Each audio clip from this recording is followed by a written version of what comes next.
कोई 98 की गर्मियों का टाइम था। मेरी मुंबई में नई नई जॉब लगी थी, तो मैं सोच रही थी कि एक टॉयलेट अटैच वाला अकोमोडेशन मिल जाए। तो तभी प्रॉपर्टी डीलर ने मुझे एक पीजी अकोमोडेशन दिखाया। अच्छा बड़ा सा रूम था। एक और मैंने अपना स्टडी टेबल लगाया और बीच में बेड, और वॉल से लगी हुई वार्डरोब्स थी, जिनमें मैं अपने कपड़े और बाकी चीजें रख सकती थी। और टिफिन सर्विस शुरू हो गई तो सारी प्रॉब्लम्स ऐसे सॉल्व हो गई कि मैंने तो सोचा भी नहीं था। फ्लैट के बाकी पोर्शन में ओनर तरुण राजदान रहते थे। मैंने उनसे ये पोर्शन रेंट आउट करने के बारे में पूछा तो वो बोले, एक्चुअली कुछ महीने पहले मेरी वाइफ की डेथ हो गई, तो उस बेडरूम में अच्छा नहीं लगता। उसका चेहरा सामने आ जाता है बार बार। पुअर थिंग, बेचारे बड़े दुखी लग रहे थे अपनी वाइफ के लिए। खैर, मैंने बीच का वो डोर बंद कर दिया जो उनके पोर्शन से मेरे रूम को जोड़ता था, और मैं 1-2 दिन में ही अपने रूम में कंफर्टेबल हो गई।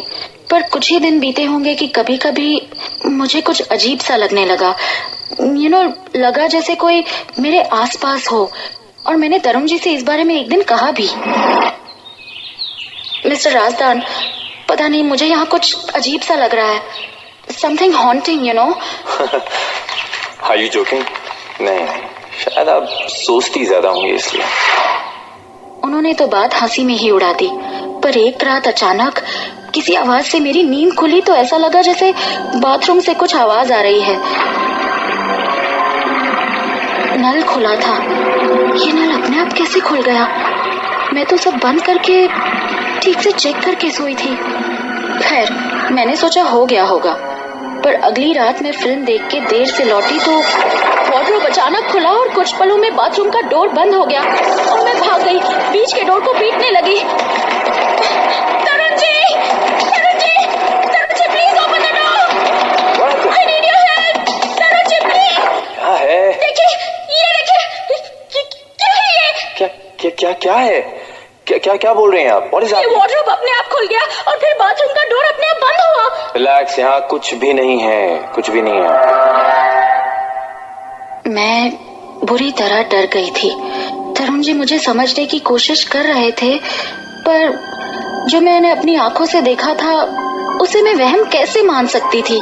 मैंने तरुण जी से कहा कि वो बीच का डोर अपनी ओर से लॉक ना करें, जिससे अगर कुछ हो तो मैं उन्हें अपनी हेल्प के लिए बुला तो सकती हूँ।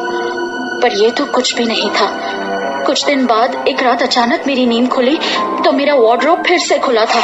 बाथरूम की लाइट जल रही थी और नल से पानी बहने की आवाजों के साथ, जैसे कोई पानी अपने बदन पे डाल रहा हो, ऐसी आवाजें आ रही थी।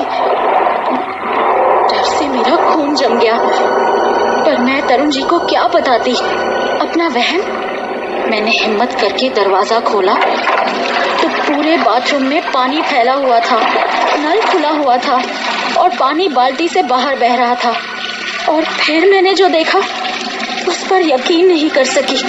जिस बॉडी वॉश को लाकर मैंने कल वार्डरोब में रखा था वो यहाँ बाथरूम में था, और वो आधा खाली हो चुका था। मैं डर से चीख पड़ी, कौन है? कौन है यहाँ? बोलते क्यों नहीं? कौन हो तुम? और तभी अचानक पानी का मग गिरा अपने आप। तो कौन? कुछ समझ नहीं आ रहा था कि यहाँ हो क्या रहा है, और मैं भाग के वापस अपने बेड पे आ गई। एसी चल रहा था, फिर भी मेरे बदन से पसीना ऐसे टपक रहा था कि मैं पत्ते की तरह कांप रही थी। मैं अपना बैग पैक करने लगी, बिना सोचे कि इस आधी रात में मैं जाऊंगी कहाँ। और तभी मुझे किसी के रोने की आवाज सुनाई दी,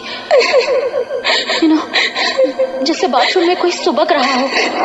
बस मैंने अपना बैग वहीं छोड़ा और भाग के बाहर निकली और पागलों की तरह पड़ोस में जो भी फ्लैट दिखा उसका दरवाजा पीटने लगी। खोलो, please open the door, for God's sake, please open the door, somebody please help. और डोर खुला तो I saw a young guy. वो भजक्का सा मुझे देख रहा था। क्या हुआ? एक मिनट, कौन है आप बताइए। एक मिनट की ऐसी आधी रात को आप यहाँ क्या कर रहे हो? बताऊंगी, सब बताऊंगी। पर मुझे अंदर आने दीजिए please please, I beg of you please. Okay, एक मिनट आराम से, आप अंदर आ जाइए please. Come on please sit down. ये लीजिए, आप पानी ले लीजिए। आप बताइए क्या हुआ? मैं इसी फ्लोर पे रहती हूँ, 904 में। वहाँ तो वो तरुण राजदान रहता है ना? मैं उनकी पेइंग गेस्ट हूँ। What? क्या हुआ? नहीं, कुछ नहीं। देखिए, क्या मैं आज रात यहीं सो सकती हूँ प्लीज? हाँ, पर एक ही रूम है तो एक काम करते हैं, आप यहाँ बेड पे सो जाइए और मुझे वैसे भी काम करना है सारी रात, तो मैं बालकनी में रहूंगा। ओके? यस। और तब मैंने उसे वो सब बताया जो पिछले कुछ दिनों में मैंने वहां महसूस किया था। पर वो सब सुन के ना ही वो डरा और ना ही शॉक्ड हुआ, बल्कि उसकी आंखों में दुख दिखा। क्या हुआ? क्या तुम्हें पता है ये सब क्यों हो रहा है? अभी आप आराम से सो जाइए, सुबह मैं आपको सब बता दूंगा। By the way, I am Rahul. कुछ जरूरत पड़ी तो मुझे आवाज देना। Good night. Okay, good night. और जब सुबह हुई तो तरुण ने तुम्हें अपनी बीवी के बारे में बताया? बस यही कि वो कुछ महीने पहले गुजर गई। गुजर गई? मार दिया उसने। मार दिया? यस, ही पॉइजन्ड हर। साल भर लॉकअप में था, अभी भी केस चल रहा है इस पे। माय गॉड, वैसे तो कितना सीधा लगता है। She was such a beautiful lady. और क्या हालत कर दी थी उसकी। जहर से पूरी बॉडी पे नीले निशान हो गए थे। मरने से पहले पूरे एक हफ्ते तक तड़पती रही बेचारी। पर क्यों? क्योंकि उस तरुण राजदान को शक था कि मेरे और उसके बीवी के बीच में कुछ है। How could anybody doubt such a innocent woman? वो समझता था कि उसके पेट में मेरा ही बच्चा है, इसलिए रोज टॉर्चर करता था उसको। You just shut your mouth, okay? बात मत करना मेरे से। गुलछर्रे किसी और के साथ उड़ा और यहाँ के ये नाटक। तरुण, ऐसा कुछ भी नहीं है तरुण। I'm sure ये बच्चा मेरा नहीं है और मैं इसकी जिम्मेदारी कतई नहीं उठाऊंगा। Go to hell, या फिर जाओ उसके पास जिसका बच्चा तुम्हारे पेट में है। Get out of my house. Get out. नहीं, प्लीज मुझे घर से मत निकालो। अरे जा प्लीज। हट। And I'm sure उसने शुभा के बेबी को अबॉर्ट करने के लिए उसे कोई मेडिसिन दी थी धोखे से। उसका अपना खुद का मेडिकल स्टोर है ना, so he knows all about medicine. बच्चा शुभा के पेट में ही मर गया और इन्फेक्शन सारी बॉडी में फैल गया। पर मुझे जो कुछ दिखाई दिया वो शुभा ही होगी। उसी कमरे में तो निकली उसकी जान। ओह माय गॉड, तो मैं उसी बेड पे सो रही हूँ जिसमें। Relax, don't get scared. I am sure वो तुम्हें कुछ नहीं करेगी। और फिर मैं वहां से अपने रूम में लौट आई। कुछ दिन सब शांत रहा। उसके बाद एक दिन अचानक मेरे अंदर वाले डोर पे नॉक हुआ और मैंने डोर खोला तो तरुण सामने था और उसके हाथ में एक बॉक्स। सिमी जी लीजिए, ये चॉकलेट खाइए। ये chocolates? I one the case. ये लिए खाइए। ओह सच अ रिलीफ। थक गया था मैं कोर्ट के चक्कर काटते काटते। मुझे तो लगा था सारी जिंदगी इसी में कट जाएगी। Oh congratulations Tarun ji. Thank you. पर उस रात जैसे ही मेरी आंख लगी तो अचानक बाथरूम से फिर वही रोने की आवाज सुनाई दी। और इस बार वो आवाज अंदर तक हिला गई। दर्द के साथ कैसा गुस्सा था आज उस आवाज में। मैं हिम्मत करके बिस्तर से उठी और तभी पांव बाथरूम तक गई। और जैसे ही मैंने बाथरूम का डोर ओपन किया, वहाँ सामने एक औरत बैठी थी, वो भी बिना कपड़ों के। उसका पेट निकला हुआ था जैसे वो माँ बनने वाली हो।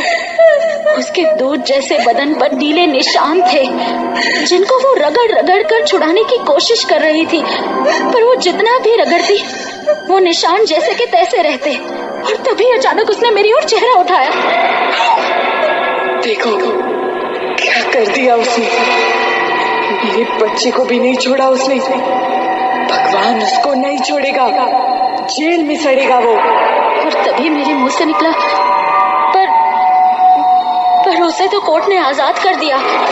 बस मेरा इतना कहना था कि जैसे वो आग बन गई और अगले ही पल वो खड़ी हुई और उसने हाथ लहराया तो बाथरूम का डोर जैसे उखड़ते उखड़ते बचा। फिर वो किसी आंधी की तरह गई और बीच वाले डोर को धक्का मारा और उसके धक्के से सारी लैचेस टूट के बिखर गई और वो सीधे तरुण के रूम में पहुंची। शोर सुन के तरुण चौंक के बिस्तर से उठा। कौन है? और जैसे ही उसने शोभा को देखा उसका चेहरा डर से पीला पड़ गया। तुम यहाँ पे क्या कर रही हो तुम? देखो क्या हाल कर दिया है मेरा। तुम मर गई थी पर अब तुम्हें ले जाने आई हूँ जहाँ तुमने भेजा था मुझे, मेरे 7 महीने के बच्चे को भी। चलो। मैं नहीं जाऊंगा। चलो। नहीं। अब तुम्हें भी चलना पड़ेगा। नहीं, मैं नहीं जाऊंगा। छोड़ दो मुझे। चलना पड़ेगा तुम्हें भी। चलो। और फिर उसने हाथ लहराया तो सामने पड़ी टेबल दीवार से टकराई। पता नहीं कैसी ताकत थी उसमें। चिल्ला रही थी कि कान फट रहे थे। तरुण ने उसे बचने के लिए भागने की कोशिश की तो उसने हाथ बढ़ा के तरुण का गला पकड़ लिया और हवा में उठा दिया और फिर उसने तरुण को सामने उठा दिया। चलो। तरुण सामने की बड़ी सी विंडो का कांच तोड़ते हुए नीचे जा गया।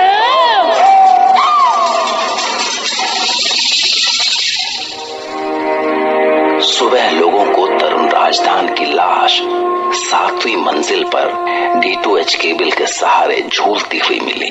केबल से उसका गला घुटा हुआ था और आंखें बाहर निकल आई थी। और ताज्जुब की बात है कि पुलिस को तरुण की पॉकेट में बेनेज़ाप्रिल का पैकेट मिला, ठीक उसी बैच नंबर का जो उसके मेडिकल स्टोर से गायब था। बेनेज़ाप्रिल वही मेडिसिन थी जिससे तरुण ने शुभा के बच्चे को गर्भ में ही मार दिया था।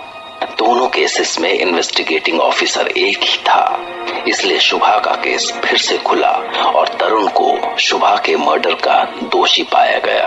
पर सवाल है कि इतने दिनों बाद अचानक तरुण की पॉकेट में बेनेज़ाप्रिल का पैकेट कहां से आया? सोच के देखिए।